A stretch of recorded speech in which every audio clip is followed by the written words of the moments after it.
And in this physical need, there are some folk who actually need some substance by which they might be able to sustain life. Yeah. But it seems that they're not around. The people of Samaria, of course, was in bad shape. And I want to tell you that we today are in bad shape. Amen. Now, our situation is not as severe as those persons in Samaria. No. But I want to tell you, it's severe enough.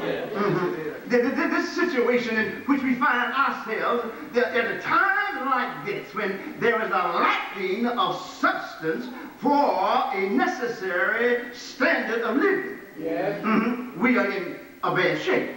Necessary substance and to provide for our families because, well, we got a loss of jobs. We are in a terrible economic situation. And so badly so that there is our anxiety level has gone beyond the rooftop. Oh, why? Because we are concerned about whether or not we're going to have a place to lay our head tomorrow. I know you don't experience this, but I want to tell you there's some folk here in this society in which we live are struggling to make some ends meet. We're without some stuff, and there are folk who are concerned, terribly so, all kinds of anxieties and maybe almost neuroses. Why? Because of the fact that they know that death is imminent because they can't afford to buy the pharmaceutical supplies necessary to heal what's going on with us. We have a bad situation. Well, but people now are in such a bad shape that you better watch yourself during the holidays. There are some folk who are so badly off that they can't afford to do without, so they run out robbing folk, taking what other folks have. That's right. We are in a bad shape. But I want to tell you that in the midst of our situation, just as in theirs, God has not forgotten us.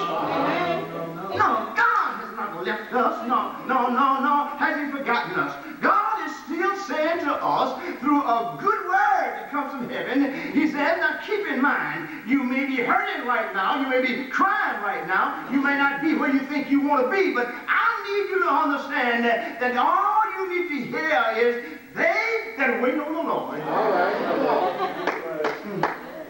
They will renew the strength.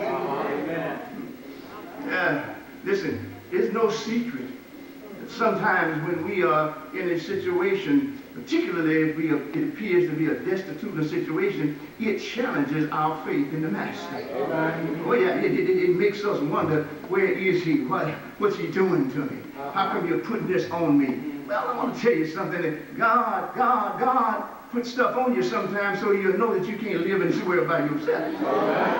No, you can't get by alone. You got to work with the Lord. Well, as we see this situation that comes about, here's some hungry people. They don't know how they're going to make it over. They are destitute. And I need you to agonize a bit and get some kind of feeling of what it must be like, to be totally without. I mean, like we've had so much and still yet have so much, it might be difficult to even imagine that.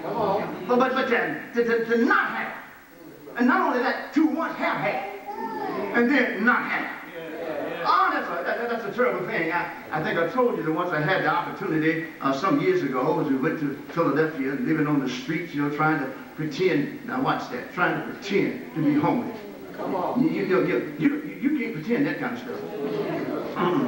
See, I'm laying out here on the street, over one of these grates, where the subway runs in, trying to stay warm in the cold. But it didn't matter to me too much. You know why?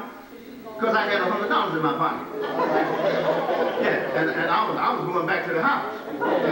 So, I couldn't get that experience. But if you can imagine being without, struggling, trying to make it, when there is nothing to make it with. Here are some folk who are struggling, don't know how they're going to make it. But let me tell you something. God Almighty Did not leave them by themselves. Now, here's what God would do. God will make a promise to you, and he will always keep the promise. The promise might not come when you expect it to come, but he will fulfill that promise. Yeah, the man of God came in the midst of that desperate situation and says to them, by tomorrow, you're going to be able to buy some flour. Tomorrow, you're going to buy some bread. Where does it come from? Well, I need us to understand, listen, that in our mess, in our destitute situation, we must understand God has made a promise. And you might not ever see where it's coming from or how it's going to come, but you've got to believe in the Lord. You see, so first thing you do when you are in your stuff and you hear God saying that tomorrow things going to get better. You who believe in God, now help me somebody, do you believe in God? Now don't fool me now, I'm talking about believing in God. If you believe in God, listen, don't you never, ever, as long as God gives you breath, never take the advice of a naysayer. Now some folks don't know anything about God. Nothing about him. Or that they've heard about him, and they've been so busy making a way and getting by, and they got good stuff for themselves, they don't know who God is. They sense God to be somebody who gives them cars, automobiles, money, and houses. You ain't gonna work with me. I'm trying to tell you something.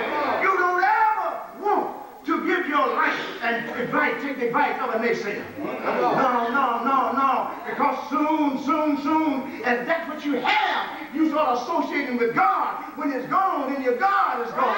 God is a God if you got it, or even if you don't have it. You got to know that God. You got to know that God. Here's a man who looks at prophet. Smart. There's always a smart aleck around. Particularly when you start dealing with God and God's promises in our lives, there's always a smart aleck around. Oh, shucks. Here's a smart aleck. He's standing there, the man of God saying in the midst of this dismal situation, tomorrow, things gonna be better. And here's the smart aleck saying, well, look here.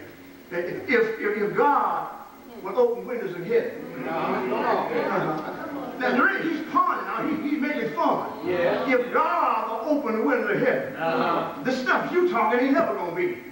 God, that's what folks don't know anything about God. If you know God, you got to trust God. Oh, shucks. That's what has to happen. And don't you know Elijah he could have just listened to this man and begin to doubt God. But since he was God's man, and the message that he carried was not his message, but it was God's message. I'm going to tell you, if you have a hard time, hold on, because God said it will get better. Go ahead. There's some folk will tell you, ain't nothing going to happen. You just trying the blues. No. God said it will get better. And so, as things get better, keep in mind, don't give your attention to naysayers. Because God promised, he promised that if you wait on him, I'm going to fix it. It will be all right. Well, here they go, and as a result, then, they're hungry. Now, what I want you to grasp in this piece is look and see how God works. Because, see, you may be in your dark place, and you can't really see God working. So, I want you to know that he promised that it would get better. That's what his gospel message was to the perishing people. It's going to be better. Tomorrow, you're going to be able to buy some stuff. And so, when it's given, then somebody's going to be talking, against that, but don't pay any attention. But now, the next thing is keep in mind this. Don't you ever try to figure out how God is going to do it. All right. Never. Your ways are not mine. Your thoughts, not mine. All you got to do is just trust. Don't be trying to figure it out. Because when you start figuring it out, the blessing will come and you can be pushed